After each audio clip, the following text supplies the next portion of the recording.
ओम अज्ञानतिमिरन्धस्य ज्ञानाञ्जनशलाखया चक्षुरुन्मीलितं येन तस्मै श्रीगुरुवे नमः।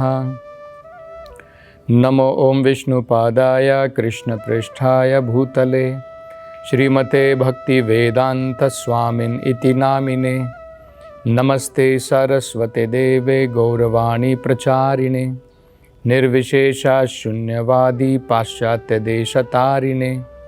जय श्री कृष्ण चैतन्य प्रभु नित्यानंदा श्री अद्वैत गदाधर श्रीवासदि गौरभक्तवृंदा। हरे कृष्णा कृष्ण कृष्णा हरे हरे, हरे रामा राम रामा हरे हरे। हरे कृष्णा। तो पिछली कथा में हम चतुर्श्लोकी भागवतम उसका वर्णन कर रहे थे। 2 श्लोकों का हमने पिछली कथाओं में वर्णन किया। उसका सारांश पहले श्लोक में भगवान ने बताया ब्रह्मा जी को कि वे स्वयं भगवत रूप में इस भौतिक रचना के पहले, भौतिक रचना के समय में, और जब इसका प्रलय हो जाता है उसके बाद में भी हमेशा भगवान रहते हैं। मतलब जब ब्रह्मा जी भी नहीं थे, जब शिव जी भी नहीं थे, जब ये भौतिक रचना भी नहीं थी, तब भी भगवान थे। इस रचना के पश्चात भी भगवान रहते हैं। और ये भी हमने देखा था कि भगवान अकेले नहीं हैं। भगवान जैसे राजा का मतलब होता है उसका राज्य, उसकी प्रजा, उसके सब लोग, इसी प्रकार से भगवान अपने सभी जितने भी भगवान के पात्र हैं, भगवान का वैकुंठ धाम है, उन सब के साथ में हमेशा भगवान हैं। अगले श्लोक में भगवान ने बताया था ब्रह्मा जी को, इस भौतिक संसार में जब हम हर एक वस्तु को भगवान से जुड़ा हुआ देखते हैं तो वो सत्य है, और अगर हम भगवान से विमुख देखते हैं, हर एक चीज को इंडिपेंडेंट देखते हैं, आत्मनिर्भर देखते हैं कि इसका भगवान से कोई कनेक्शन नहीं है, तो वो भगवान ने बताया था कि वो इल्यूजन है, वो भ्रम है, जिसे माया कहते हैं। ये भी जो है भगवान ने बताया था। अब तीसरे श्लोक में भगवान क्या कहते हैं? यथा महान्ति भूतानि भूतेषु उच्च अवचेषु अणु प्रविष्टानि अप्रविष्टानि तथा तेषु न तेषु अहम। भगवान कह रहे हैं यथा महान्ति भूतानि। महान्ति का मतलब होता है ये जो महान जो तत्व है, पंचभूत जिसे कहते हैं। भूतानि का मतलब है वही एलिमेंट, या जिसे पंचभूत कहते हैं। तो ये जो पंचभूत हैं क्या क्या है? भगवान कहते हैं भूमिर आपो नल वायु खम मन बुद्धिर एवच। भगवत गीता में भगवान बताते हैं ये 8 जो हैं, 5 स्थूल पदार्थ हैं और 3 सूक्ष्म पदार्थ हैं। अर्थ, वाटर, एयर, फायर, ईथर। भूमिर आपा अनला खम मन बुद्धिर एवच। तो बाद में क्या है? Mind, intelligence, ego. तो ये इसे पंचभूत कहते हैं। तो भगवान क्या बता रहे हैं? जिस प्रकार से ये भौतिक पदार्थ हरेक भूतेषु हर एक चीज के अंदर में, इस भौतिक संसार में इनका प्रवेश होता है और इसके साथ साथ ये बाहर भी रहते हैं।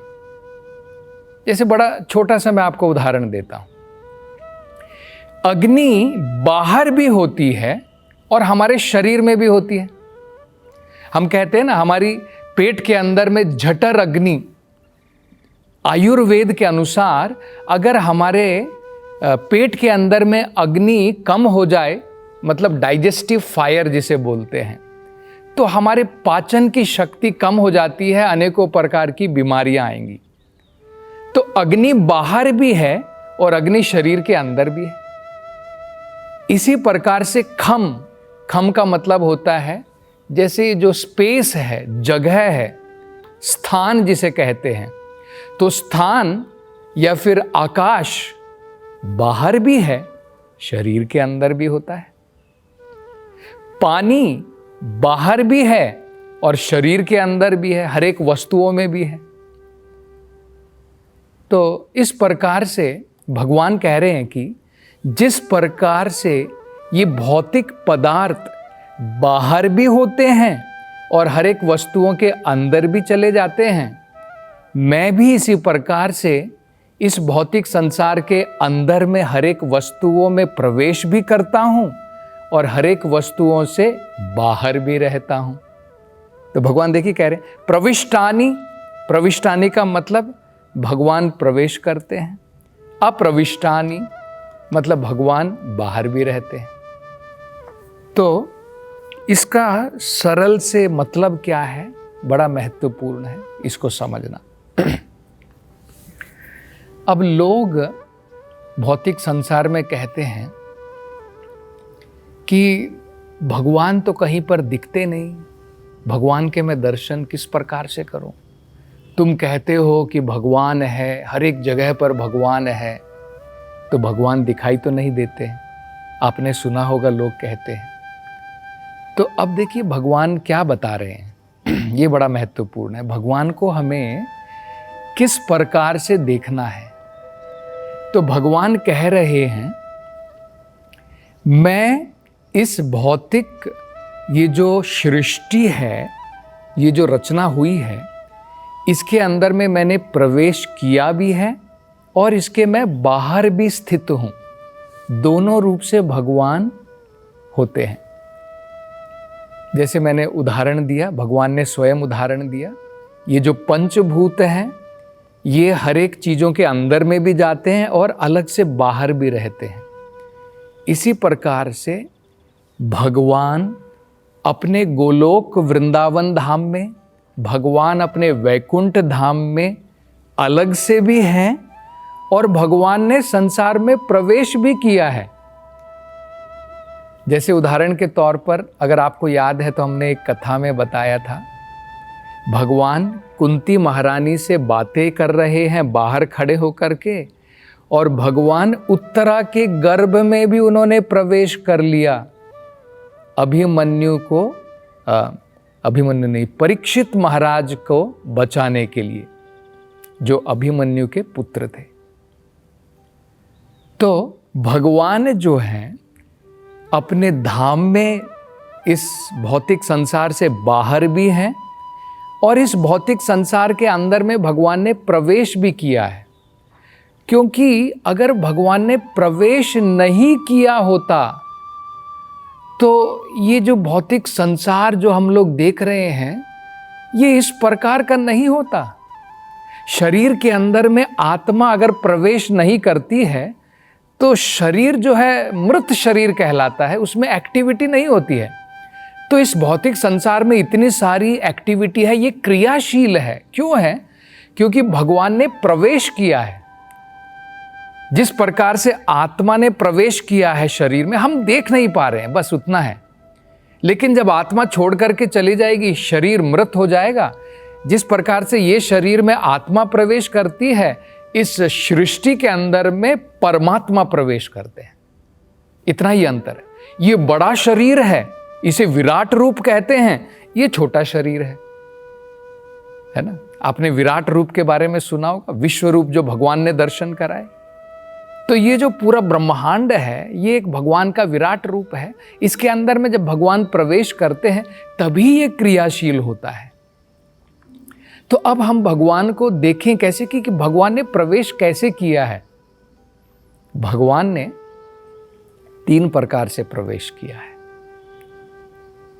एक, भगवान अपनी शक्तियों के द्वारा प्रवेश करते हैं।